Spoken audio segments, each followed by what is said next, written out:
Blessed be Carie. Blessed be Brian. Are you ready to be interviewed? I am. All right. We're so excited to interview you. Thank you. I'm excited. So Carie, tell us something about yourself and how you came to live in New Orleans. Oh goodness. Okay. I came here the first time with my father when I was about 5, after my parents divorced, and just fell in love with the city, with the spirit of place, with the magic, and I always felt like I could be myself on a soul level here more than anywhere else.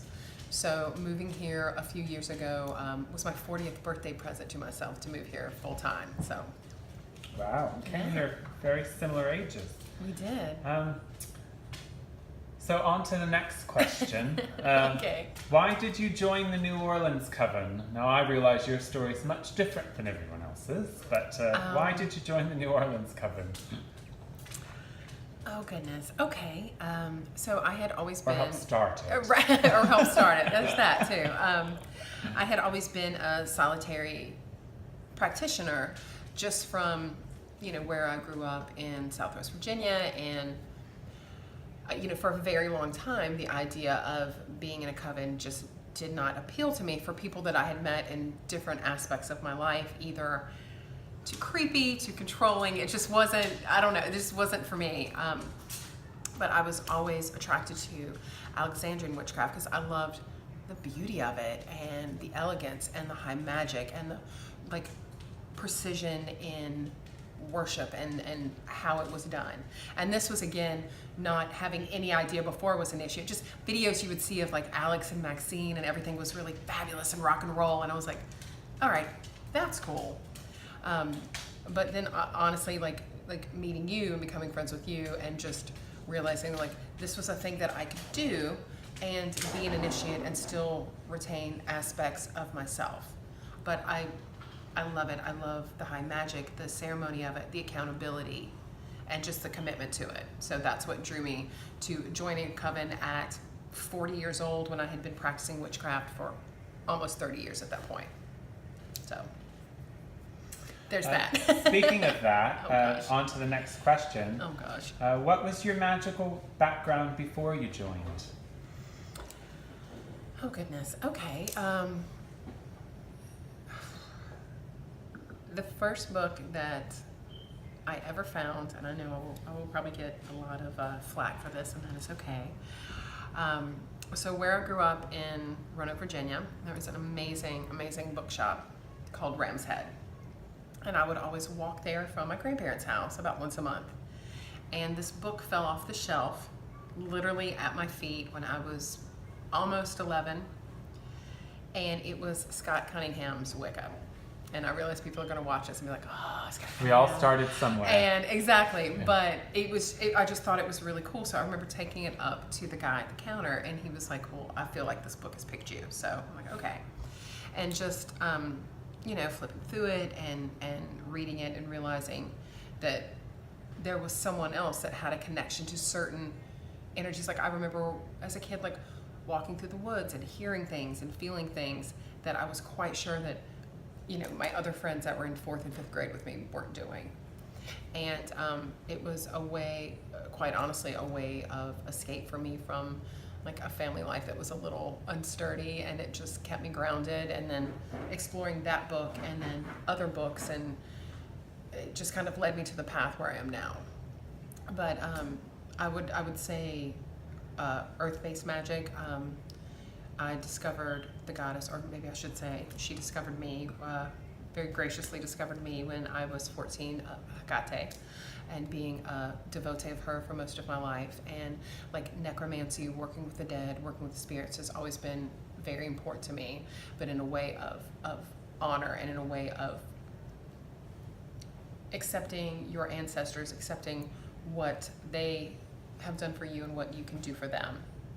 But I always knew what Alexandrian witchcraft was, but my first experience with encountering someone was at a pagan festival. I was probably 17 or 18, and there was a priest, and I have no idea who he was, but I always thought he was a little creepy, and he was kind of wandering around to all the girls going, let me initiate you, and I was like, you're a weirdo. I was like, first of all, like, you smell, and I don't want to, like, this is not a thing, and we're not doing this thing.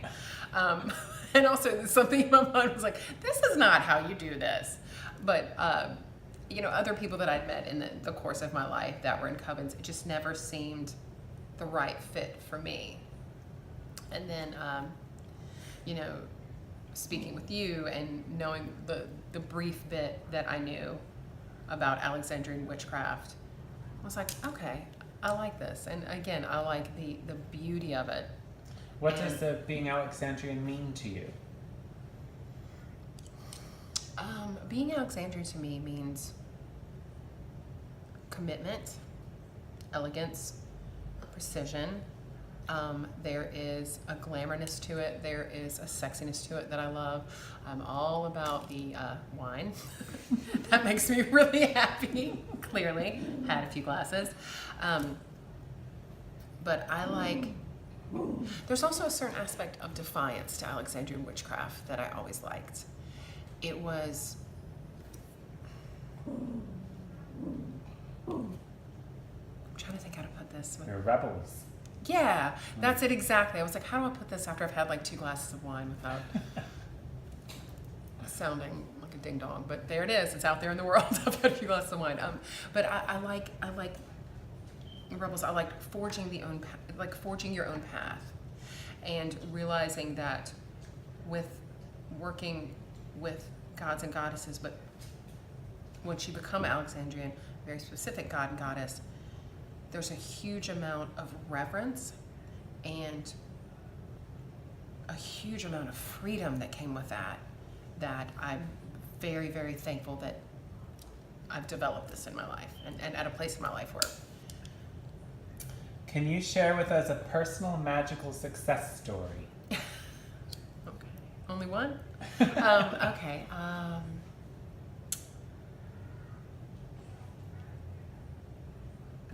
Yeah, I can. So when I made the decision to move to New Orleans full time, I had been living in Brooklyn for about 9 years and had an amazing life there, like friends that I still have, like great loves of my life that I still have. But I felt that I was kind of haunting my own life there. And New Orleans always called me, so I did a working to just bring us together, because as many times, from living here as a child and then coming back and forth, it got harder and harder to leave. Like it would just like kind of wreck my soul. And so I did a working to move here and found out about an apartment that I wanted for a really long time uptown, and it opened up, and then there you go. So it was literally 9 months to the day from when I made that decision to move here that I moved to New Orleans. We have a very similar story about similar ages and times coming. I didn't know that. Yeah, it was like my 40th birthday present. If I did, I'd forgotten. Oh, well, honey, we've had this conversation, but sometimes we drink wine. It's okay. Who are your top 3 goddesses and why? Oh, goodness. Okay. My top 3, I would say Hecate, because I love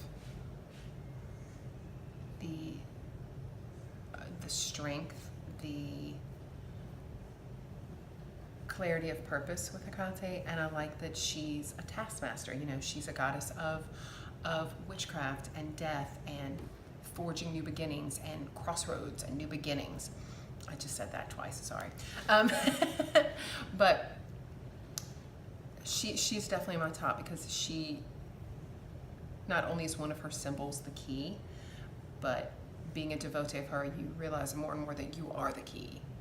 You are the key to open those doors. You are the key to turn whichever way you want in those crossroads. So there's a lot of strength that I get from her. Hel is another goddess that I worship. I love the half of her that is very beautiful and very kind of aloof, and then the side of her that is necrotic. And I love that you have the aspect of beauty where things are growing and changing, and the side that is necrotic, things that are dead, things that need to be pulled away. I enjoy her. And I think my third what would be the female equivalent of Bacchus? No, I'm just kidding. I think my third. Some might say Hathor, but that was That weird. is Hathor, actually. That's a good point.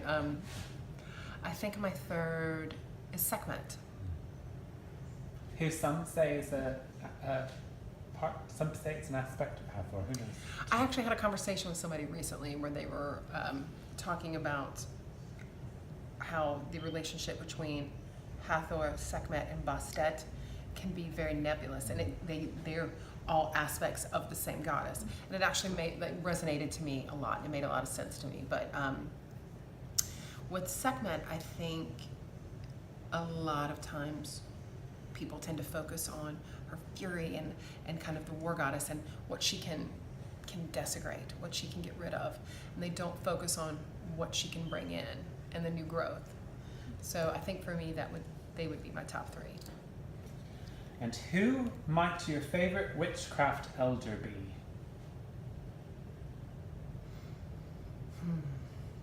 Well, you, Brian, of course. Let's see. I'm not an elder. Pardon me. I'm not that old. I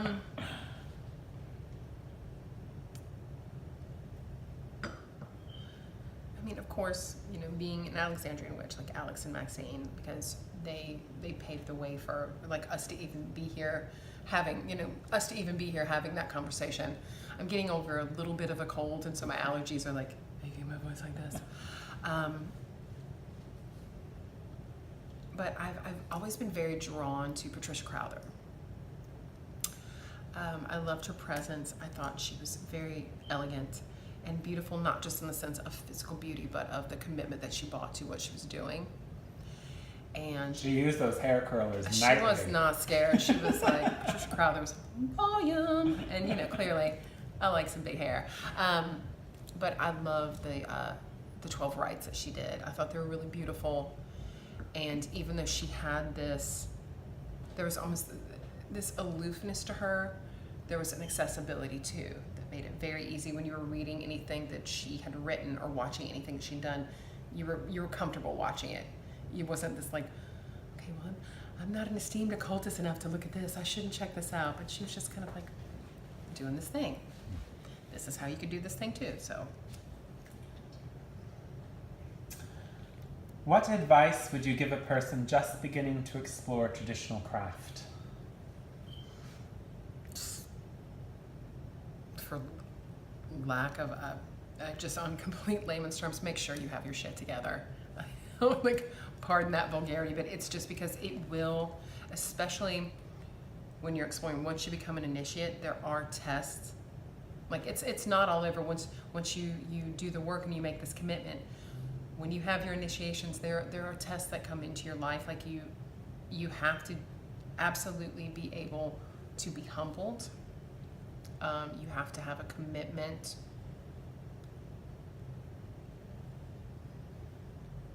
to the goddess and to the god. You have to have a strong sense of who you are, your own ego, but also be able to leave that at the door if you need to. And you will need to a lot. There has to be a lot of humility, a lot of commitment, but there also has to be a lot of like hubris and standing in who you are. So it definitely be ready to explore facets of yourself that you maybe have hidden away because you weren't ready.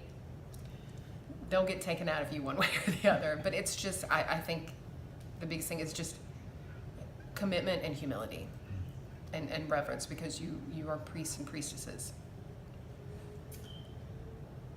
In regards to the craft, it's not like, craft. What, like Firuza Balk? It's not craft, Ryan. Not Velveeta. In regards to craft, describe a I pet love peeve Velveeta. of yours. Oh, God. Okay. The only one of these videos I got to do sober was mine. That's only because you were probably by yourself. No, I wasn't. Austin interviewed me, and then afterwards, Oh, that's right. Then he did his interview and got me to drink wine with him. He's good like that. Yes. He's good like that. That's why we Anyway, love in him. regards to the Okay. craft, describe a pet peeve of yours. Disrespecting other people's traditions. I find it exceedingly boring. This is why. We all, as magical practitioners, there is a certain amount of zest and confidence that we have in our abilities. And that is great. Do your work for you and whatever your path is. I find sometimes the over concern with what everybody else is doing, that gets that's a huge pet peeve of mine. Because if you are constantly focused on what everyone else is doing, when are you doing your work in your tradition? When are you doing your work coven but when are you doing your work, no matter what type of magic or cult practice, when someone is constantly monitoring what everyone else does, that's a little bizarre to me. Like it is a huge pet peeve of mine. And I think that, like I said, it makes me wonder what you have been initiated in or what you're doing. Who are you doing that for? Are you doing that for you because it's your heart, you're following your path, or are you doing it to kind of like hall monitor everyone else magically? What about people who are in lots and lots of different traditions? I can't speak about that because, okay, I'll rephrase that. I can't speak about that, but I don't have a point of reference for it because I know what mine are. So if that's a path that works for someone else, that is fantastic. I don't understand how it could, because you would need a lot of focus, because I know being an Alexandrian priestess, like that takes a lot of focus. So that could just, for me, it wouldn't work. If it works for somebody else, fantastic, but I just think that would leave you very, very exhausted magically. So it would kind of be hard. For me, it would kind of be hard, but if that's somebody else's cup of tea, then long may they sip from it. But I'll be here with my wine, being Alexandrian. Long may you sip from it. I'll That's be a here good blessing. Yeah, but it is. Like, if that's your... Long may you sip the wine. Many members of the New Orleans Coven are very public about the craft. Do you think this is necessary these days, or should witches be more secretive and private? I think that is an absolute personal preference. Because, again, with our coven, we are out there and we are, very much out of the broom closet, so to speak. But I think that is a personal choice that should be respected, because depending on what someone is doing in their life, whether it is a job that they have, whether relationships with other loved ones, other family members, they're not as comfortable, it doesn't mean that they don't have the same commitment that someone does that is just out there like, I am Alexandrian, hear me roar, like boom, come on, everyone was it. I think it's a personal commitment, or not even a commitment, it's a personal choice, and I think it should be respected one way or the other. I don't think that makes anybody more or less of a witch to choose to be behind the curtain, because once you make this decision in your life to follow this path, you're going to part those veils either way. So whether you do it in public or private, it doesn't matter. It's still going to happen. So, having been in a coven for many years now, what do you think its greatest benefits are? Being in a coven. The support, and quite frankly, the power and the results, and realizing that not only you are holding yourself accountable, but other people are holding you accountable too. And it's actually I think it's a beautiful thing, and I think it's a great gift that we give to each other. And we all have times in our lives, aside from being, witches and priests and priestesses, we're still human, and we all have aspects and times in our life excuse me, where we haven't been as strong. We lift each other up, but there's also no coddling. So if you're not pulling your weight, it's just like, what's going on? Let's address it. Let's fix it. Let's get moving.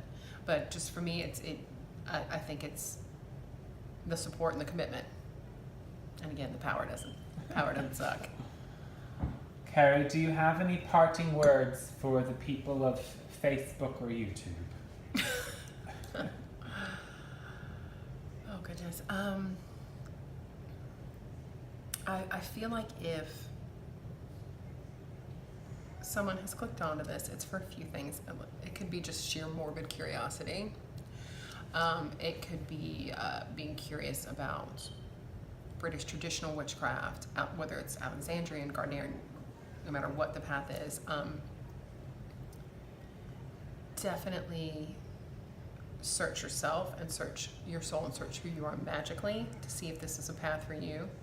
But also exploring different things, hidden knowledge. That's what the occult is all about. That's literally the root of the word. That's what being an occultist is about. So I think just continuing your journey, whether it's no matter what your magical path is a good thing. Right, Carie, thank you very much. Thank you, Brian. Blessed be. Blessed be.